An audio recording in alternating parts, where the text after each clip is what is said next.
Kasus Jeffrey Epstein itu menunjukkan kepada dunia betapa, mohon maaf, sistem humanisme yang mereka bangun itu tidak ada sama sekali. Salah satu program yang mereka sebarluaskan apa? PT. Dan itu program tunggal global, Pak, untuk merusak. Itu serius, Pak, tidak main-main. Kenapa baru sadarnya sekarang? Karena kita tidak melihat itu. Faktanya Allah tunjukkan. Oh, gitulah keadaan dunia hari ini. Saking kacau. Kita masih bisa santai. Kita punya generasi, Pak, anak-anak, anak muda kita, yang hari ini yang paling kita khawatirkan bukan generasi tua, yang paling kita khawatirkan bukan anak-anak, tapi yang paling kita khawatirkan hari ini adalah generasi muda kita yang dalam dua kondisi, terombang-ambing. Bayangkan, di tengah rusaknya pendidikan, di tengah rusaknya politik, di tengah rusaknya ekonomi, mereka berada pada kondisi harus mempertahankan apa? Imankah? Akhlakkah? Ilmukah? A'udzu billahi minasyaitonir rajim. Bismillahirrahmanirrahim. Assalamualaikum warahmatullahi wabarakatuh.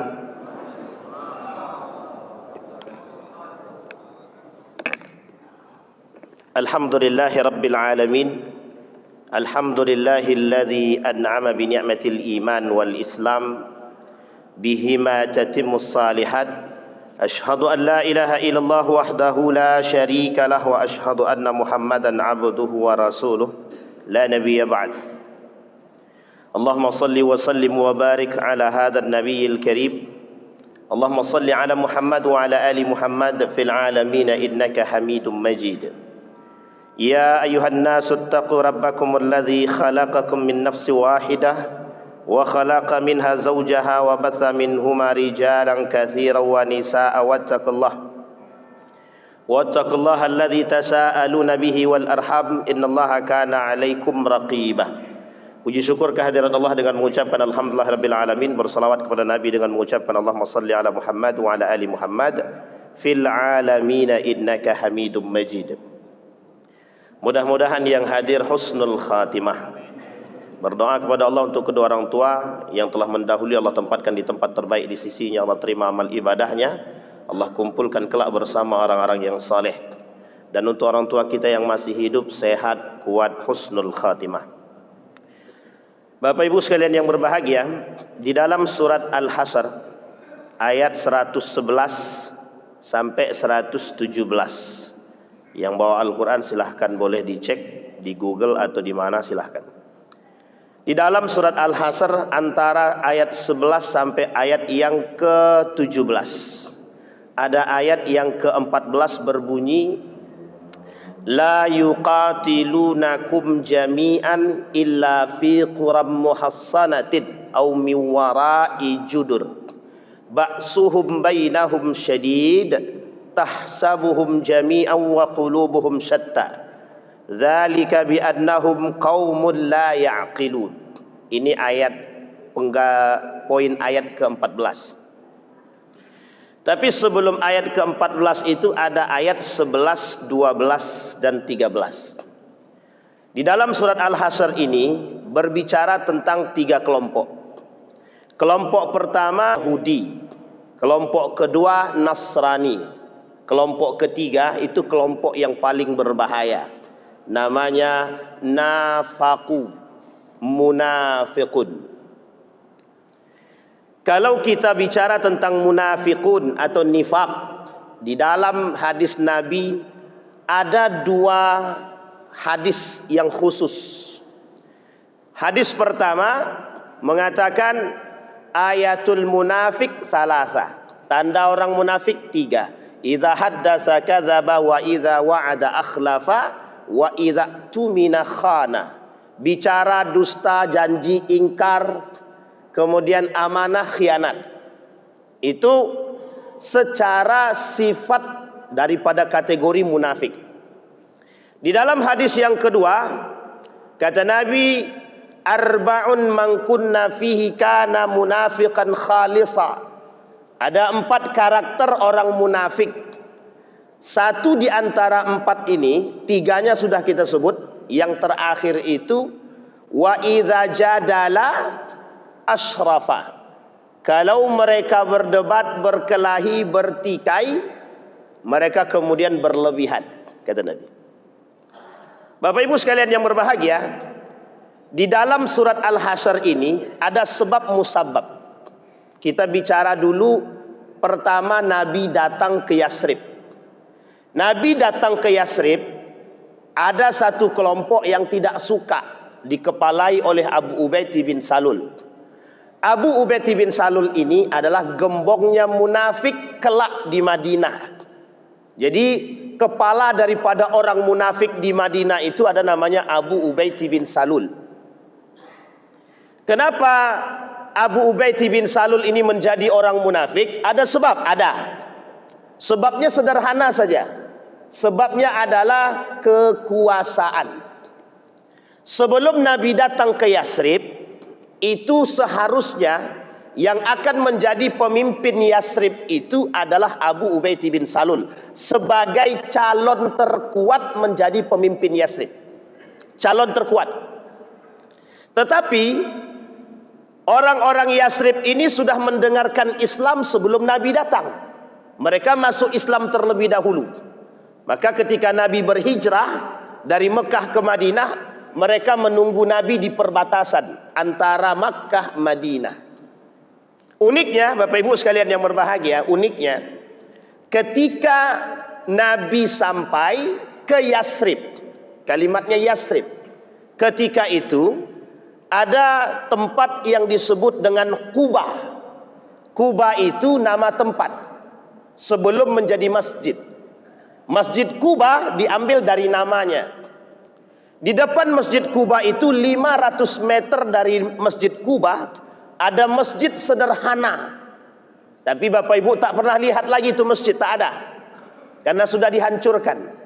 Nama masjidnya Dirar. Apa nama masjidnya? Dirar. Allah abadikan masjid ini di dalam Al-Quran. La tattakhidhu diraran li ta'tadu.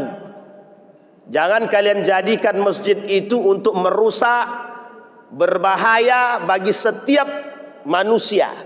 Karena ada sebab, ada. Nanti sebabnya kita runut. Kemudian sampai Nabi ke Yasrib nih, sampai Nabi di Yasrib, singgah di Quba, bangun masjid namanya Masjid Quba. Kemudian seminggu kemudian atau setelah pembangunan masjid, Nabi pindah ke Madinah. Yang sekarang disebut dengan Masjidin Nabawi, Madinatul Munawwarah. Jadi ini sebab. Apa kaitan dengan ayat tadi? Kaitan dengan ayat tadi Bapak Ibu sekalian yang berbahagia, Abu Ubaid bin Salul menghasut orang-orang kabilah-kabilah yang ada di situ untuk tidak percaya kepada Muhammad. Uniknya, Abu Ubaid bin Salul kalah pamor. Kalah pamor. Nabi Muhammad lebih dulu punya pamor yang baik. Al-Amin. Orang yang sangat terpercaya dengan sifat dan karakternya. Singkat cerita, Abu Ubaid bin Salul harus mencari cara untuk menggeser Muhammad. Apa alasannya? Ini orang bakal jadi pemimpinnya Yasrib. Ternyata benar. Penduduk-penduduk Yasrib yang sudah menjadi muslim itu, mereka kemudian membaiat baginda Nabi menjadi pimpinan, pemimpin, khalifah. Ini awal mula sebelum terbentuknya konstitusi pertama di dunia. Itu terjadi di negeri Madinah yang diperkuat dengan piagam Madinah. Pernah dengar piagam Madinah Bapak Ibu ya? Pernah tahu isinya apa? Salah satu di antara isi piagam Madinah itu adalah memperdamaikan Ansar, Muhajirin, Yahudi, Nasrani. Empat ini disatukan oleh Nabi dalam satu negeri yang dikenal dengan Madinah. Maka Madinah itu ada dua. Ada Madinah, ada Al-Madinah. Kalau dia Al-Madinah berarti kota Madinah. Tapi kalau dia Madinatul Munawwarah atau Madinah, itu dia Madinah yang sekarang. Kalau Al-Madinah itu artinya apa? Kota. Tinggal di mana? Di Al-Madinah Sore, Al-Madinah Pekanbaru. Itu penyebutan nama saja. Karena dua ini ada kesamaan dan ada perbedaan. Singkat cerita, Abu Ubaid bin Salul menghasut semua kabilah untuk berlawan kepada Nabi Muhammad karena Nabi sudah menghasut orang-orang yang ada di situ untuk masuk ke dalam Islam. Tapi sebenarnya Nabi bukan menghasut, kedatangan Nabi itu menjadi berkah bagi mereka. Sayang Abu Ubaid bin Salul ini tak memandang itu. Abu Ubaid bin Salul dibutakan oleh kekuasaan, seolah-olah itu adalah haknya dia. Sehingga Nabi Muhammad dituduhlah perampas kekuasaan. Disinilah awal mula yang disebut dengan strategi politik yang dibangun oleh Nabi. Ketika kita bicara politik, Bapak Ibu, Nabi hijrah Mekah Madinah bukan tanpa sebab. Yang pertama, mengumpulkan kekuatan. Yang kedua, politik ekonomi. Yang ketiga, strategi Nabi untuk menguasai dunia. Itu harus dipahami dulu. Kenapa demikian? Ini sejarah. Karena ini faktanya begitu. Nanti ada kaitannya.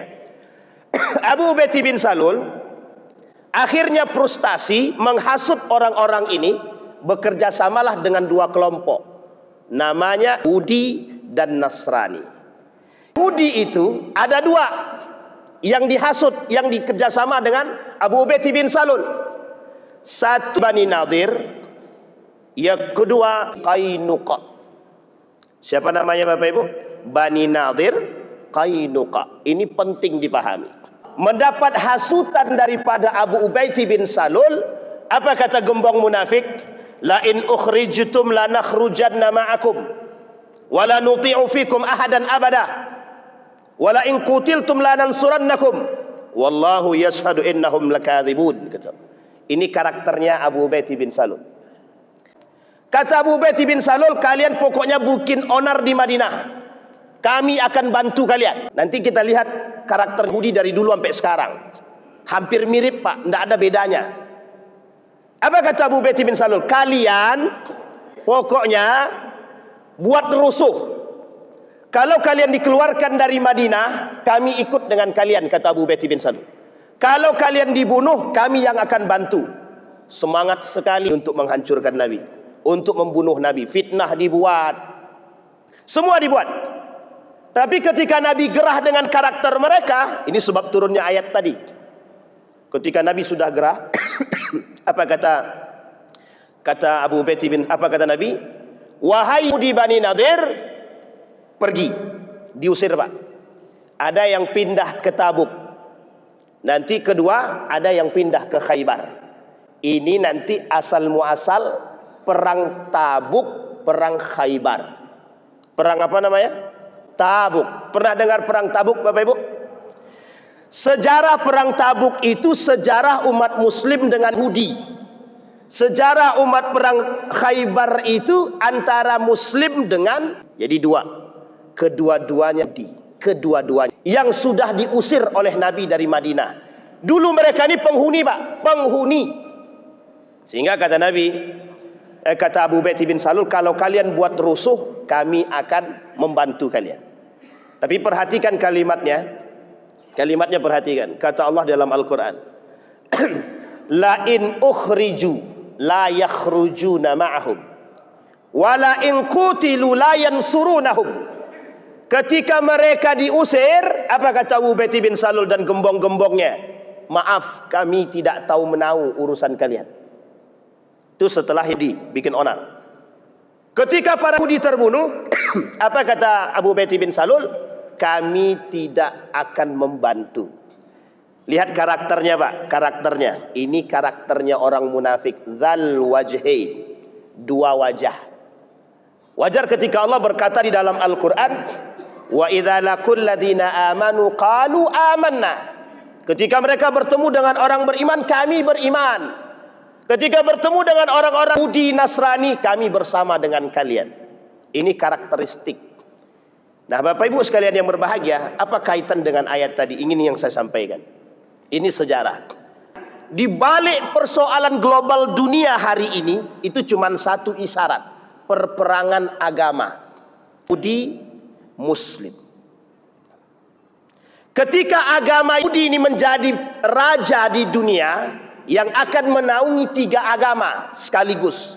Pluralisme.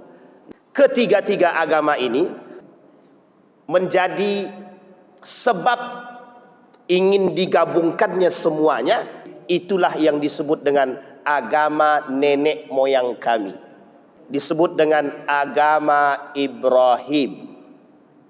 Agama Ibrahim ini untuk menjadi simbol kekuatan mereka kelak di akhir zaman, yang mereka sebut sebagai Abrahamic religion, agama Ibrahim, yang menyatukan 3 agama sekaligus, Yahudi, Nasrani, dan Islam.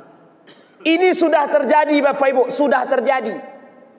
Salah satu perannya orang-orang Eropa hari ini itu merusak itu. Makanya mohon maaf, berbagai macam cara mereka lakukan, dan cara pertama yang terbesar yang mereka lakukan untuk menaklukkan dunia ini bukan lagi persoalan yang lain, dan itu terletak pada persoalan fulus, ekonomi. Makanya Nabi sampai di Madinah ketika orang Mekah itu masih melawan, itu yang dilakukan oleh Nabi adalah Nabi memblok tijarah, perdagangan yang datang dari Madinah. Itu ketika Madinah ditutup untuk Mekah, itu orang Mekah kalang kabut itu Pak, kalang kabut, karena termasuk jalan pada masa Nabi Ismail alaihissalam, itu sebagai jalan tempat para musafir lewat. Yang punya kekuatan, yang punya tijarah ekonomi di situ dia. Sehingga Bapak Ibu sekalian yang berbahagia, itu tampak sekali kekuatan Mekah ketika itu lemah dari sisi ekonomi ketika Madinah menutup kerjasama dengan Mekah. Itu ketika Nabi datang di situ. Makanya Bapak Ibu sekalian yang berbahagia, Allah katakan di dalam Al-Quran, ini poinnya, la yuqatilunakum jami'an illa fi quram muhassana. Wahai umat muslim, orang beriman, percayalah bahwa orang di itu, Nasrani itu, Israel itu tidak akan pernah menyerang Anda dalam ketika Anda bersatu. Tidak akan. Karena Yahudi tahu. Bapak Ibu, rahib-rahibnya menyampaikan kepada mereka bahwa kebangkitan Islam itu nyata dan pasti. Inilah yang menjadi pusat perhatian mereka hari ini. Bagaimana caranya Islam ini harus hancur, yang tidak sesuai dengan perkataan rahib mereka, rabi mereka, bukan rahib, rabi. Kebangkitan Islam pasti. Cuma uniknya umat Islam yang tak yakin dengan kebangkitan itu. Yakin Pak? Umat Islam tak yakin. Kenapa saya katakan umat Islam tak yakin? Banyak umat muslim tidak bangga dengan Islam itu sendiri. Unik. Banyak umat muslim yang ikut menghancurkan pundi-pundi keislaman itu, nilai-nilai keislaman itu. Pertanyaannya, alasannya apa? Alasannya sederhana saja. Alasannya adalah dunia. Alasannya dunia. Maka kata Nabi, salah satu penyakit yang akan menjangkit penyakit pada umatku, kata Nabi, ada namanya al-wahan, hubbud dunia, cinta dunia, wa karahiyatul maut, benci akan kematian. Bahkan di dalam hadis Nabi yang lain, kata Nabi, sayusibu ummati da'al umam, kelak di akhir zaman umatku itu akan terjangkit 6 penyakit, kata Nabi. Yang pertama, al-ashar wal batar. Al-ashar, berlebihan dalam memiliki harta. Al-ashar itu kufur nikmat. Wal batar, berlebihan dalam nikmat. Artinya dia gunakan pada sesuatu yang tak bermanfaat, bahkan keluar daripada syariat. Yang ketiga, at-takatsur, bermegah-megahan. Yang keempat, at-tanajus fid dunya, mereka lomba-lomba dalam urusan dunia. Sekarang saya tanya, faktanya hari ini orang lomba-lomba dunia atau lomba-lomba akhirat? Lomba-lomba dunia atau lomba akhirat? Lomba kursi atau lomba baca Quran? Orang hari ini, kalau ada anak-anak hari ini ikut lomba dan kaitannya dengan dunia, itu jor-joran ngasih dananya. Tapi coba lomba qiraati Al-Quran atau musabaqah,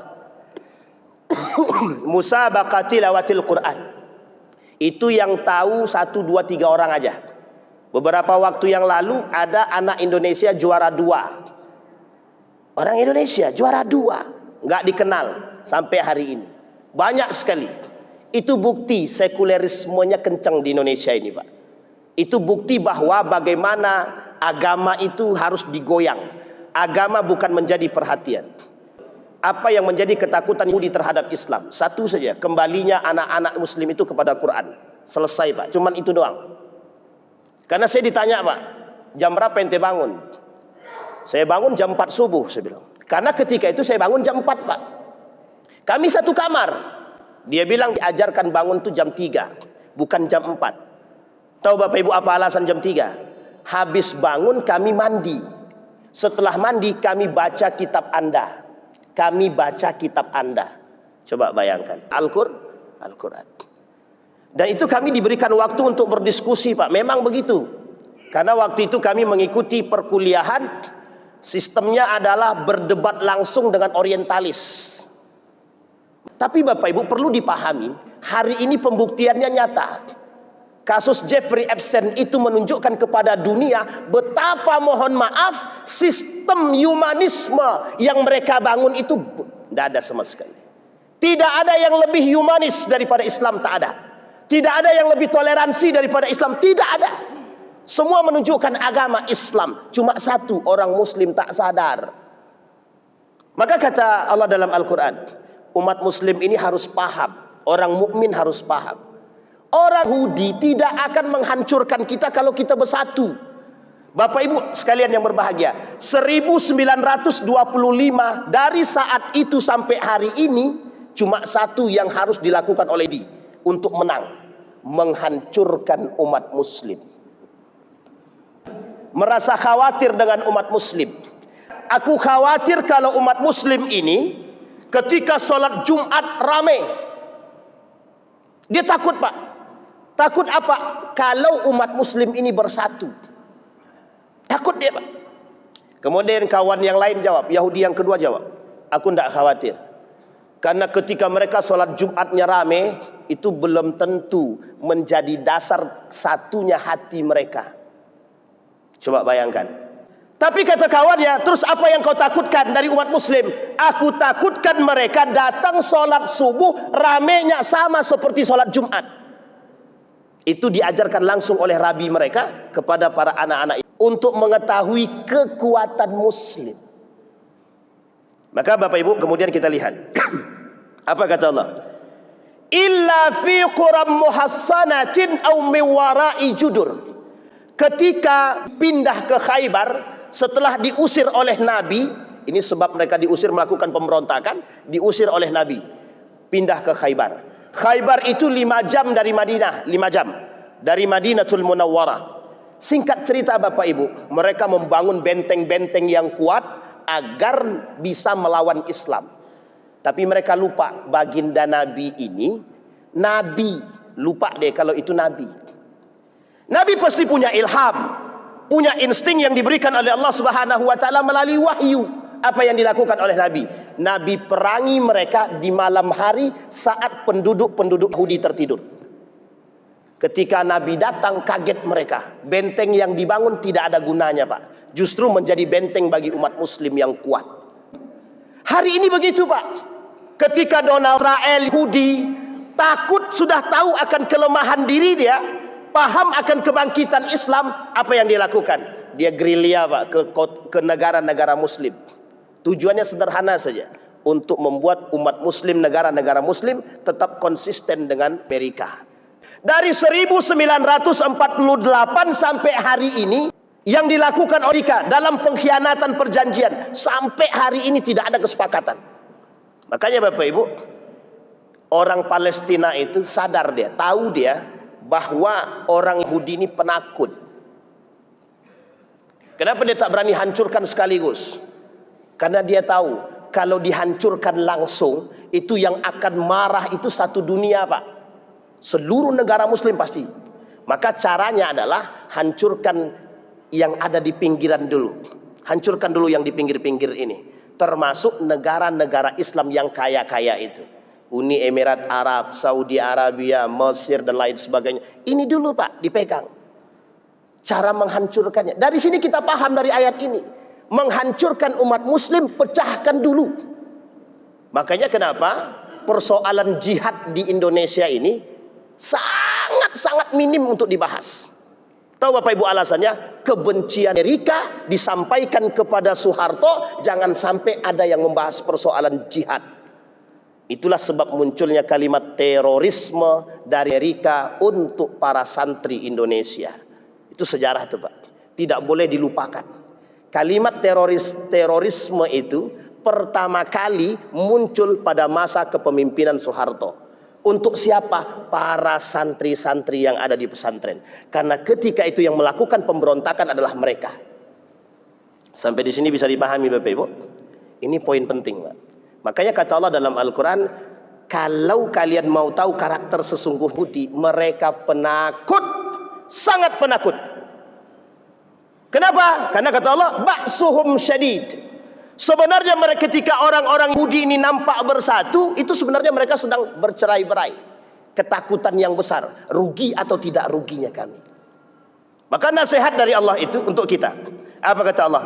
Kamatsalil ladzina min qablihim qariban dzaqu wabala amrihim walahum adzabun alim. Hei orang-orang beriman, kalian harus sadar bahwa Yahudi itu kelak akan mendapatkan azab yang sangat pedih, kata Allah.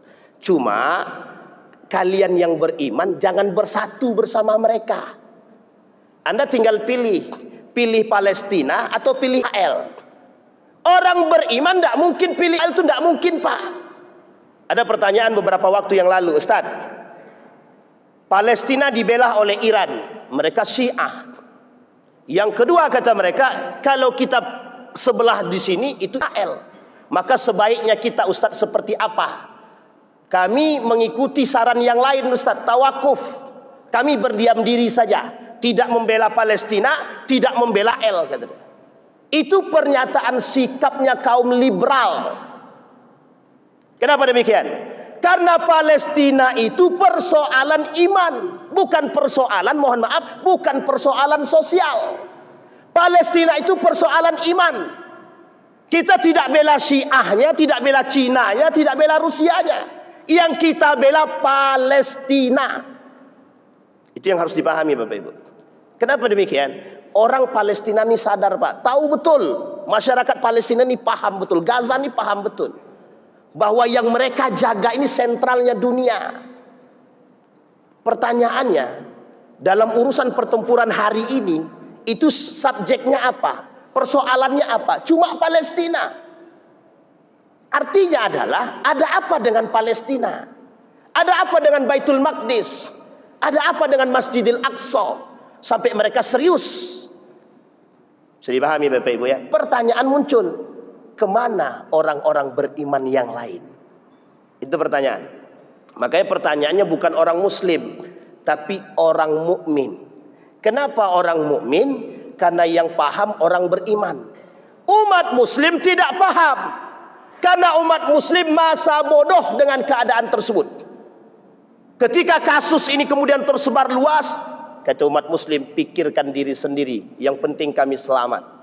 Salah satu penyebab rusaknya ibadah seseorang, kata Imam Al-Ghazali dalam kitabnya Asnaful Maghrurin, tidak punyanya umat muslim itu perhatian terhadap sesama muslim, sebab daripada tidak diterimanya ibadahnya. Jadi jangan salah Pak, Nabi bilang kalau ada umat muslim diam dengan umat muslim yang lain tidak perhatian, bisa dikatakan la yu'min, gitu, tidak beriman. Bisa dipahami Bapak Ibu ya? Ini poin penting bagi kita. Jadi Bapak Ibu sekalian berbahagia, kita kembalikan. Apa kata Abu Ubaidah bin Salul? La in ukhriju la yakhrujuna ma'ahum, kata Allah. Ketika orang Yahudi diusir, apa kata Abu Ubaidah bin Salul? Kami tidak ikut serta. Wala in qutilu la yansurunahum, ketika mereka terbunuh, kata Allah, sama sekali orang munafik itu tidak membantu. Karena Allah tahu orang munafik itu cuma kadzab, pendusta, berkhianat kepada piagam Madinah. Itu Abu Ubaidah bin Salul. Nah dari sini Bapak Ibu, yang harus dipahami adalah di tengah umat muslim ini ada musuh terselubung yang paling berbahaya di antara kita. Namanya munafiqun. Orang Nasrani jelas kenasraniannya, Pak. Orang kafir itu setidaknya ada dua. Satu zimmi, kedua harbi. Bapak Ibu harus paham bahwa kita ini ketika berhubungan dengan orang kafir ada etikanya, ada adabnya, ada hukumnya. Bermuamalah dengan orang kafir zimmi, orang yang kafir berada dalam tanggungan umat muslim, boleh, silahkan, tapi ada batasannya. Tapi bermuamalah dengan musuh bagaimana? Bermuamalah. Mereka orang yang merusak agama kita. Ketika 1925, apa yang mereka lakukan? Ketika Turki Utsmani runtuh 1924 akhir, apa yang mereka lakukan? Deklarasi semua berbau Islam hilangkan, hapus. Islamophobia pertama yang mereka lakukan adalah dengan kekuasaan mereka, semua yang berbau Islam habiskan. Coba bayangkan. Ketika Raja Inggris mengatakan kalau nampak ada orang yang telinganya bersih berarti muslim, bunuh. Sebegitunya, Pak. Tidak ada toleransi. Tidak ada kalimat humanisme bagi mereka. Tidak ada Pak tasamu, tidak ada. Bagi mereka musuh. Islam pasti bangkit, hancurkan umat muslim, bunuh semua. Bersih telinganya muslim dia. Lihat wajahnya bersih, wajahnya muslim dia, bunuh. Coba bayangkan. Itu yang mereka katakan. Dan ini Bapak Ibu ditunjukkan di hadapan dunia. Dan kita terlena dengan urusan dunia. Coba bayangkan ketika kita berada pada posisi Palestina. Kita berada pada posisi yang sadar akan betapa kacaunya dunia ini, betapa besarnya hasutan Islamophobia hari ini. Dan itu yang menjadi ketakutan kita. Bapak Ibu yang hadir hari ini nggak terlalu komen, mungkin bisa jadi, tidak apa-apa. Karena 20 tahun yang akan datang Pak persoalannya. Generasi kita selanjutnya. Generasi Bapak Ibu selanjutnya 20 tahun yang akan datang. Bagaimana keadaan dunia. Ini yang harus kita pandang. Kami Pak, mohon maaf. Waktu kami di Yogyakarta. Ini persoalan Al-Hudi ini kami bahas. Itu tahun 2017. Dalam benak saya ketika itu. Kelak di tahun 2020 ini mesti aman. Tidak ada lagi persoalan-persoalan seperti ini. Tapi ternyata Bapak Ibu sekalian yang berbahagia, di tahun 2020 saya sampai ke Pekanbaru pindah, dan ternyata kasusnya makin besar sampai hari ini. Pekanbaru, Riau, termasuk kota yang paling, atau Riau ini termasuk provinsi yang paling besar memberikan ruang kepada LGBT. Itu nomor 5 Pak, terbesar se-Indonesia. Itu Indonesia. Sumbar nomor 3 hari ini. Pekanbaru, Riau nomor 5. Sekarang perhatikan kasusnya Jeffrey Epstein. Salah satu program yang mereka sebarluaskan apa? LGBT. Dan itu program tunggal global Pak, untuk merusak. Itu serius Pak, tidak main-main. Kenapa baru sadarnya sekarang? Karena kita tidak melihat itu. Faktanya Allah tunjukkan. Begitulah keadaan dunia hari ini. Saking kacaunya. Kita masih bisa santai. Kita punya generasi Pak, anak muda kita, yang hari ini yang paling kita khawatirkan bukan generasi tua, yang paling kita khawatirkan bukan anak-anak, tapi yang paling kita khawatirkan hari ini adalah generasi muda kita yang dalam dua kondisi terombang-ambing. Bayangkan, di tengah rusaknya pendidikan, di tengah rusaknya politik, di tengah rusaknya ekonomi, mereka berada pada kondisi harus mempertahankan apa? Imankah, akhlakkah, ilmukah? Ketika persoalan ilmu pendidikan rusak, di mana letak ilmunya? Ketika persoalan politik rusak, di mana imannya? Di mana adabnya? Di mana akhlaknya? Persoalan kita dihadapi itu. Kita yang hari ini tua-tua itu melihat kondisi tersebut. Di sini Pak poin pentingnya. Yahudi tak bisa dikasih ruang. Tidak bisa dikasih ruang. Beberapa waktu yang lalu, satu video dari seorang Yahudi tersebar di mana-mana videonya. Apa videonya? Ingin masuk ke dalam kurikulum negara Republik Indonesia. Semoga Pak Prabowo melihat itu. Kalau Pak Prabowo melihat itu dan mengerti dia, mesti akan diperbaiki. Jadi Bapak Ibu sekalian yang berbahagia, ketika Kementerian Agama kita bekerja sama dengan Amerika dalam urusan Kementerian Agama bekerja sama dengan Amerika, itu perlu menjadi sorotan untuk kita bersama. kemana arah daripada pendidikan keagamaan kita ke depan. Sampai di sini bisa dipahami Bapak Ibu ya. Inilah yang disebut oleh Kiai Misran Agus Mar itu, yang disebut dengan perang pemikiran. Kita tak diperang dengan harta, tapi kita diperang dengan akal. Kita dibuat terlena dengan keadaan, tapi sama sekali kita tak sadar dengan kondisi kita hari ini. Betapa kekuasaan hari ini yang mereka miliki hari ini telah disusupi untuk program satu saja, sekuler. Dari ayat ini kita paham pengkhianat pertama yang mereka lakukan kepada baginda Nabi Muhammad SAW. Di dalam Al-Quran, pengkhianatan itu bukan satu kali. Mulai dari Nabi Yakub alaihissalam, penipuan yang mereka lakukan sampai hari ini. Terakhir pada Nabi Isa, sebelum datangnya Nabi Muhammad SAW. Kita runut Pak, Nabi Yakub alaihissalam, apa yang dilakukan oleh anak-anaknya kepada Nabi Yakub? Pengkhianatan, menipu, berbohong, itu yang mereka lakukan kepada Nabi Yakub alaihissalam. Turun temurun Pak kepada Nabi Yusuf alaihissalam sampai pada Nabi Isa, sama semua perbuatan mereka. Pertanyaannya adalah bagaimana kondisi Yahudi ketika dihadapkan dengan baginda Nabi Muhammad SAW? Sama, tidak ada satupun. Yang merusak piagam Madinah adalah Yahudi dan Nasrani. Maka Bapak Ibu, kita hari ini tidak berperang dengan yang lain, kita berperang dengan Yahudi. Salah satu program mereka adalah satu tempat tinggal yang jelas, namanya negara. Sejauh negara ini belum terbentuk, apapun pasti akan mereka lakukan, termasuk harus membunuh manusia. Karena satu Bapak Ibu, rabi mereka itu pernah mengatakan kepada para tentara-tentara itu, kalau Anda membunuh anak Palestina dan Gaza, maka tempat Anda di surga. Jadi sebegitu halalnya darah anak-anak Gaza dan Palestina itu bagi orang-orang Yahudi. Pertanyaan muncul, kok bisa kita kerjasama dengan mereka? Bisa dipahami Bapak Ibu ya? Kok bisa kita kerjasama dengan mereka? Disinilah yang disampaikan oleh Dr. Fahmi Salim dalam ceramah beliau di mana-mana. Beliau katakan, tidak beriman seorang muslim yang tidak punya perhatian terhadap Palestina. Sampai di sini bisa dipahami Bapak Ibu ya. Mudah-mudahan dari penyampaian kita yang singkat ini, dari poin yang kita sampaikan, dari ayat yang kita sampaikan ini, bisa menjadi perhatian bagi kita umat muslim, bahwa mohon maaf, keadaan kita ini bukan sedang baik-baik saja, tapi memang berada pada posisi yang tidak baik-baik saja. Maka yang perlu kita khawatirkan adalah generasi, bukan Bapak Ibu, tapi generasi setelahnya. Kekhawatiran kita harus kita timbulkan dari saat ini. Kita harus punya sikap terhadap mereka. Bayangkan Bapak Ibu, ketakutan orang hari ini terhadap sekolah itu sangat drastis.